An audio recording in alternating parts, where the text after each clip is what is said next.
Disclaimer भी हमारे expert ने आपको दिया है। पर गौरांग जी, अब आपके पास आना चाहेंगे। देखिए, पिछले पूरे हफ्ते एक दो काउंटर्स जिस पे हम चर्चा कर रहे थे वो था एशियन पेंट्स और ग्रासिम, क्योंकि ग्रासिम जब पेंट में एंट्री लिया, अब कुछ ब्रोकरेज हाउसेज खासतौर से CLSA ने आगे बढ़कर एशियन पेंट्स को डाउनग्रेड किया है, यहाँ पे सेल की रेटिंग दे दी है और साथ ही लक्ष्य भी काफ़ी इन्होंने नीचे कर दिया है। आपकी क्या राय रहेगी? क्या ये गिरावट में एक मौका होगा लंबे समय के निवेशकों के लिए एंट्री करने का, या फिर आपको लगता है कि थोड़ी सी अंडर परफॉर्मेंस एशियन पेंट्स की तरफ से आते हुए हम देख सकते हैं, जिस तरीके की कमेंट्री ग्रासिम की तरफ से आई है?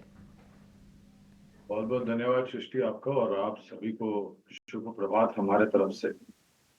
तो जब भी कोई नया दावेदार बाजार में उतरता है किसी भी क्षेत्र में, तो अक्सर यही होता है, इतिहास गवाह है सृष्टि के, जो सबसे दिग्गज पहली या दूसरी कंपनी होती है उस क्षेत्र की, उस पर असर पड़ता है। और ये पहली बार नहीं हुआ है। कुछ समय पहले हमने दोपहिया वाहन बनाने वाली कंपनी में भी इसी तरीके की प्रतिस्पर्धा आते हुए दिखी थी। रॉयल एनफील्ड की मैं बात कर रहा हूँ, जहां पर सामने बजाज ट्रायम्फ और हीरो हार्ले ने 400 और 440 सीसी की सेगमेंट में दो नए प्रोडक्ट उतारे थे। 3400 500 वाला सीधा 3100 हो गया था आइशर मोटर्स, और आज की तारीख में देखिए कहां पर खड़ा है, करीबन 4000 के करीब। और भारत में बहुत बड़ा मार्केट है सृष्टि। ऐसा नहीं है कि एक नई कंपनी आने से दूसरी कंपनियों का जो कामकाज है वो ठप हो जाएगा। और मैं ये भी मानता हूं कि जितना प्रतिस्पर्धा बढ़ती है उतना उपभोक्ताओं को फायदा मिलता है, क्योंकि उतना ही बेहतरीन प्रोडक्ट वाजबी दामों पे आपको मिलते हैं। तो मैं नहीं मानता कि ग्रासिम के नए कारोबार में उतरने से, और ऐसा हमने पहले भी देखा था, हमारे ख्याल से काफी कुछ कंपनियों में नए एंट्रेंट्स आए थे और उस सेक्टर की दिग्गज कंपनियों में थोड़ा बहुत नीचे तरफ खरीदारी की राय दोनों पर है, बुनियादी तर्क के आधार पर, एशियन पेंट्स और ग्रासिम। आज जैसे कि कई सारे ऑयल एंड गैस क्षेत्र से काउंटर्स फोकस में हैं, आपकी क्या राय है? कोई स्टॉक जो कि आपको सबसे ज्यादा पसंद हो? क्योंकि आज गेल पे JP मॉर्गन की रिपोर्ट आई है, जहां पे उन्होंने लक्ष्य बढ़ा के 175 रुपीज कर दिया। अभी हम भसीन जी को भी सुन रहे थे, वो भी काफी पॉजिटिव थे ONGC पे। आप क्या राय रखते हैं ऑयल एंड गैस क्षेत्र पे? सृष्टि, तीनों तरफ पसंदीदा बुनियादी तर्क के आधार पर हमारी खरीद की राय है।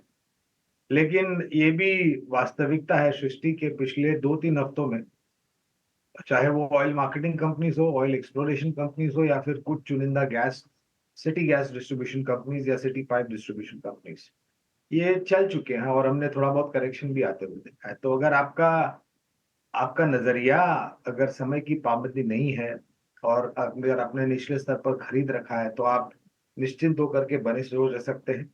ONGC, गेल, एक निजी क्षेत्र की कंपनी रिलायंस इंडस्ट्री जो कि चौतरफा कारोबार फैला हुआ है, वो भी पसंद है। ऑयल मार्केटिंग कंपनीज में IOC और BPCL फिलहाल खरीद की सूची में है। HPCL की जो पहले खरीद की सूची थी, वो नतीजों के बाद हमने अंडर रिव्यू रखा है, तो उस पर विशेष टिप्पणी नहीं कर पाऊंगा। और उसके साथ साथ मुझे लग रहा है कि गैस डिस्ट्रीब्यूशन कंपनीज या फिर जो CNG खास करके जो डिस्ट्रीब्यूशन वितरीकरण करती है, उसमें गुजरात गैस हुआ या फिर पेट्रोनेट LNG हुआ, IGL हुआ, MGL हुआ, ये सब कंपनियां हमें, पेट्रोनेट LNG जैसी कंपनियां हैं, ये सब बुनियादी तर्क के आधार पर हमें अच्छी लगती है और निवेश की राय।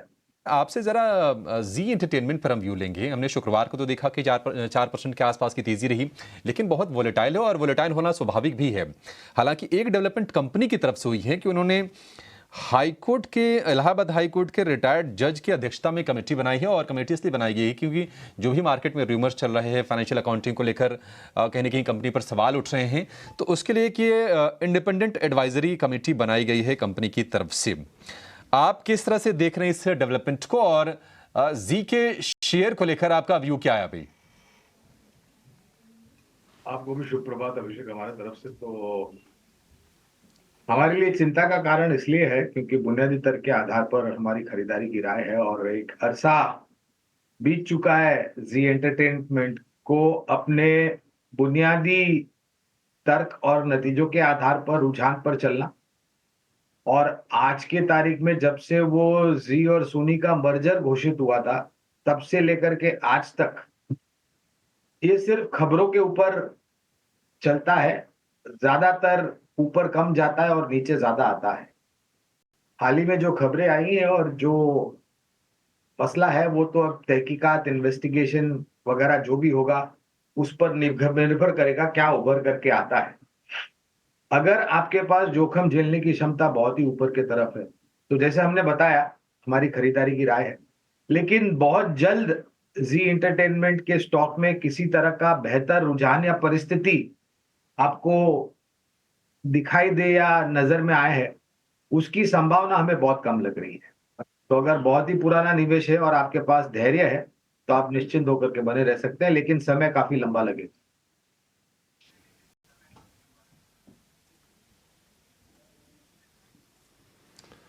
ठीक है, जी एंटरटेनमेंट को लेकर ये व्यू। रंग, इस बीच आपसे एक बार टाटा मोटर्स पे राय जानना चाहेंगे। देखिए कुछ एक रिपोर्ट्स की तरफ से सामने आया है कि 12 से 15 महीनों में जो है अपनी जो इलेक्ट्रिक व्हीकल की सब्सिडरी है उसको अलग से लिस्ट करवाने की तैयारी है। टाटा मोटर्स के लिए कितनी बड़ी खबर और कितनी अच्छी तरीके से वैल्यू अनलॉकिंग की खबर सामने आ सकती है, और इन स्तरों पे इन्वेस्टर्स को क्या करना चाहिए, पहला सवाल। और दूसरा, टाटा ग्रुप से रिलेटेड एक और काउंटर है, टाटा इन्वेस्टमेंट कॉर्पोरेशन। ये भी गौरांग रुकने का नाम नहीं ले रहा है। जिस तरीके से टाटा ग्रुप की कई सारे आईपीओज लाने की तैयारी है, आप कोई राय रखते हैं इस काउंटर पे? तो पहले तो दूसरे प्रश्न का प्रयास करते हैं उत्तर देने के लिए आपका सृष्टि। तो एक सक्षम और मजबूत कंपनी है टाटा इन्वेस्टमेंट कॉर्पोरेशन, और काफी लंबे समय से मेरे ख्याल से रुझान निरंतर आंकड़ों के आधार पर आपको तिमाही दर तिमाही, छमाही दर छमाही और साल दर साल ऊपर की तरफ का रुझान। जिस तरीके से एक सक्षम मैनेजमेंट की तरफ से ये कंपनी आती है, मेरे ख्याल से भविष्य काफी उज्जवल लगता है। निजी तौर पर टिप्पणी नहीं करूंगा क्योंकि बुनियादी तर्क के आधार पर कवरेज नहीं है, यानी कि बने रहे, बेचे या फिर खरीदारी करे, वो टिप्पणी नहीं कर पाऊंगा। लेकिन इतना बिल्कुल बता सकता हूँ कि कंपनी काफी मजबूत और सक्षम है। अब आते हैं पहले प्रश्न के ऊपर, वो है टाटा मोटर। काफी लंबे समय से यहाँ पर निवेश की राय बनी हुई है। जब ये एक अछूता स्टॉक माना जाता था पूरा ऑटो क्षेत्र में, और आज के तारीख में सबसे पसंदीदा और कमाऊ बेटा बन गया है टाटा मोटर। 300 के नीचे भी राय थी, 500 के तरफ भी जब ये पहुंचा तब भी राय थी, और आज के तारीख में भी राय है। आपका जो प्रश्न है सृष्टि, वहां पर हमारे पास ये जानकारी नहीं है कि वो क्या मूल्यांकन होंगे जिसको जिस कंपनी का विभाजन किया जाएगा, और वो कब होगा और किस प्रकार से होगा। वो सब चीज नजरअंदाज करते हुए, क्योंकि वो भविष्य में होगा और उसकी जानकारी पर्याप्त रूप में हमारे पास नहीं है। अगर इन सब चीजों की चिंता न करते हुए अगर आपको टाटा मोटर में आपने खरीदारी कर रखी है तो बने रहे, और अगर नहीं की है तो आप मौका ढूंढ सकते हैं खरीदारी करने के लिए। ओके, तो टाटा मोटर्स इन स्तरों पे भी पसंद आ रहा है, और टाटा इन्वेस्टमेंट कॉर्पोरेशन भी पसंद है, पर उस पर कवरेज फिलहाल नहीं है। अब एक दो जरा शेयर्स चेक करवाते हैं जहाँ पे थोड़ा और तेज़ी या मोमेंटम बनता हुआ दिख रहा है मार्केट का। एक बार जरा आप एक शेयर लेके हो रही है, वो है एनटीपीसी। गुरांग सर, ये एनटीपीसी को रखें, पोर्टफोलियो वाले भी रखें और स्विंग वाले भी रख सकते हैं क्या? मतलब हाल फिलहाल में कोई ऐसा न्यूज़, कोई ट्रिगर ऐसा है जो 6-7 महीने में इसको शेयर को थोड़ा और तेज़ी दे पाए? कोई ऐसी रीडिंग है सर आपकी? पोर्टफोलियो में तो पड़ा ही हुआ है एनटीपीसी ज़्यादातर लोगों के अब। देखिए डिम्पी भाई, 6-7 महीने या फिर स्विंग ट्रेडर्स के लिए मैं तो टिप्पणी कर नहीं सकता हूं क्योंकि मैं सक्षम नहीं हूं। लेकिन अगर ये 6-7 महीने की बात परे रख करके अगर थोड़ा बहुत समय दे सकते हैं, अगर आपके पास समय की पाबंदी नहीं है, तो मेरे ख्याल से एक बहुत ही लंबे समय बाद दो सरकारी कंपनियां एनटीपीसी और कोल इंडिया ने एक बेहतर रुझान दिया है। एनटीपीसी ज्यादा हमें इसलिए पसंद आता है क्योंकि पहले तो ये एक ऊर्जा उत्पादन क्षेत्र से जुड़ती हुई कंपनी है, और जिस प्रकार से ऊर्जा उत्पादन को लेकर के सरकार ने नीतियों में परिवर्तन किया है, और आने वाले 3 या 5 सालों में कम से कम 350 से लेकर के 500 जिगावाट्स डिम्पी एक बहुत बड़ी क्षमता होती है। वहां पर सूर्य से उत्पादन वाले सूर्य ऊर्जा और वायु से उत्पादन होने वाली वायु ऊर्जा, यानी कि सोलर एंड विंड एनर्जी पर ज्यादा ध्यान दिया जाएगा।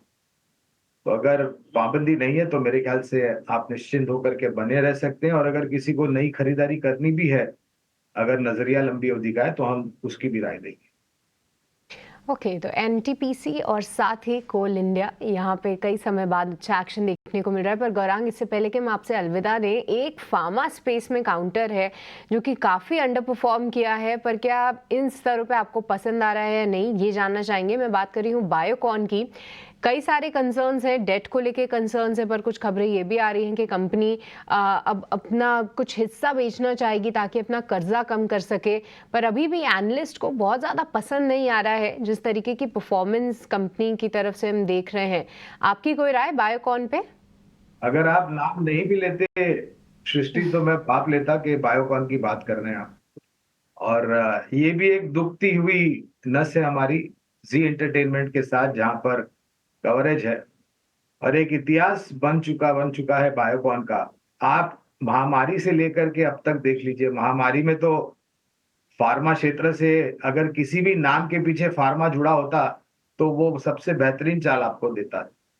लेकिन बायोकॉन एक ऐसी कंपनी है कि जब चर्चा में था फार्मा क्षेत्र, तब भी कुछ नहीं किया इसने। ऊपर से नीचे आया, उस समय पर 300 साढ़े 300 के पार हुआ करता था ये स्टॉक, अगर मेरी याददाश्त सही है सृष्टि, और अब करीबन 250 के आसपास मौजूदा स्तर है।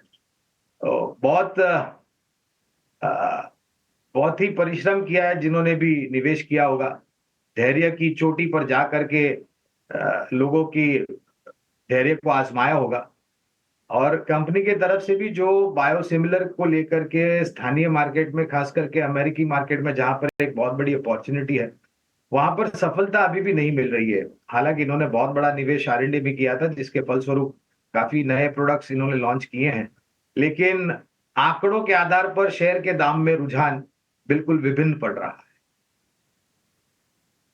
क्या इन स्तरों पे पसंद आ रहा है आपको गौरांग बायोकॉन, या दूर रहने की सलाह देंगे?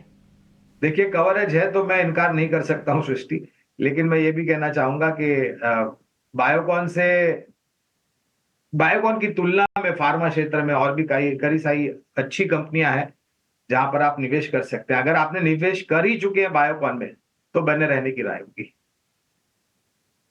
शुक्रिया गौरांग, आज हमारे साथ जुड़ने के लिए और ढेर सारे स्टॉक्स और सेक्टर्स पे चर्चा करने के लिए। इसी के साथ आपसे अलविदा लेंगे।